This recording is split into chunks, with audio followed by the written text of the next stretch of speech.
Bonjour à toutes et à tous. Aujourd'hui, je veux vous parler de la loi DMA, la Digital Markets Act.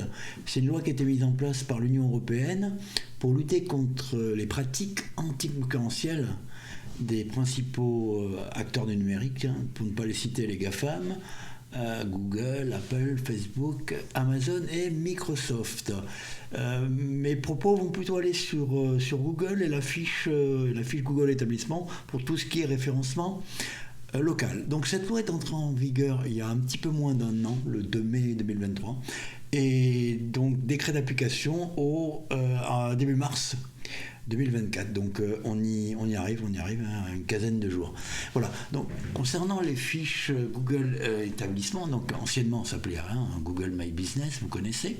Voilà. Donc la loi DMA aura un impact relativement significatif.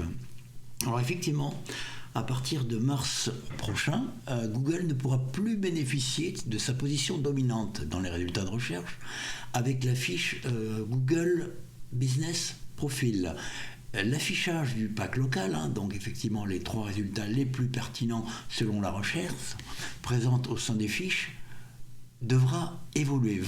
D'ailleurs, c'est déjà le cas. On va le voir avec un exemple d'un restaurant, parce que c'est assez significatif. Ce sont des recherches relativement fréquentes sur le moteur de recherche. Voilà. Donc, en ce qui concerne les avis clients, effectivement, c'est pareil. Donc la loi exige la diversification des sources d'avis clients visibles sur le moteur de recherche. Donc en fait, Google va devenir un agrégateur d'avis. Il n'aura plus l'hégémonie, le privilège et le monopole des avis clients.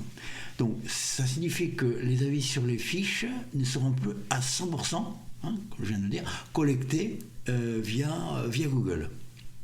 En fait, donc, cette loi vise à créer une concurrence loyale entre les différentes entreprises et offrir en fait une liberté aux consommateurs. Tout est fait pour le consommateur européen, bien entendu, c'est une loi européenne, il faut bien le préciser, pour choisir les services. Bon, le souci de cette loi, c'est qu'elle risque de laisser un petit peu sur le côté, sur le carreau, pas mal de petites structures. Il faut savoir que à peu près un tiers des entreprises, des professionnels, de manière générale, n'ont pas de site internet, n'ont pas de blog, n'ont rien.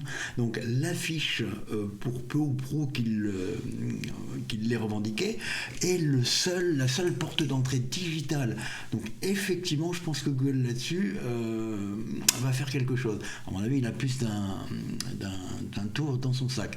Alors, effectivement, cette loi aura un petit peu moins d'impact sur les très grosses structures qui, elles, ont déjà un site, un blog, qui ont des avis sur leur site, donc des services d'avis clients vérifiés. Bon, il y a quand même un budget, tout le monde ne peut pas se le payer.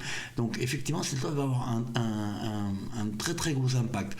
Donc, on va voir, c'est en application à partir du mois prochain. On va regarder tout de suite là sur l'exemple d'un restaurant et on verra dans les mois qui suivent comment cela va évoluer.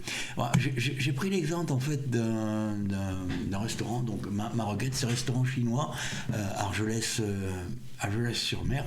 Donc la première chose qui ressort, effectivement, les lieux, c'est TripAdvisor, les pages jaunes, vous voyez, donc des sites spécifiques d'avis clients vérifiés. Et effectivement, le pack local n'a pas disparu, il est là. Donc effectivement, on ressort en premier le Shanghai, un des restaurants les plus connus. Et ensuite, effectivement, par la suite, pareil, TripAdvisor, page jaune. C'est en dehors de Google, donc ils sont obligés effectivement maintenant de mentionner tout ça. Le consommateur va avoir le choix. S'il veut voir effectivement les avis Google, parce qu'effectivement, qu'est-ce qu'on regarde en premier? Les avis clients. Il faut savoir que 80% des recherches sur les fiches concernent les avis clients, et en fonction de la note et des derniers avis, on y va, on n'y va pas, on n'appelle pas, voilà. Donc c'est super important. Donc moi, si je veux voir les avis clients, je dois aller sur le pack local, cliquer, voilà, et sur le resto qui m'intéresse, et là effectivement je vais voir mes avis Google ici, voilà, donc une note de 3,5 sur 5, bon c'est pas tip top, et là effectivement maintenant je vais avoir tous mes avis Google ici. Je peux laisser également un avis. Ben, tout ça pour vous dire qu'effectivement, il faut aller les chercher. Ils ne viennent pas d'eux-mêmes. Hein. Donc c'est bien ce que je disais tout à l'heure. Google devient un agrégateur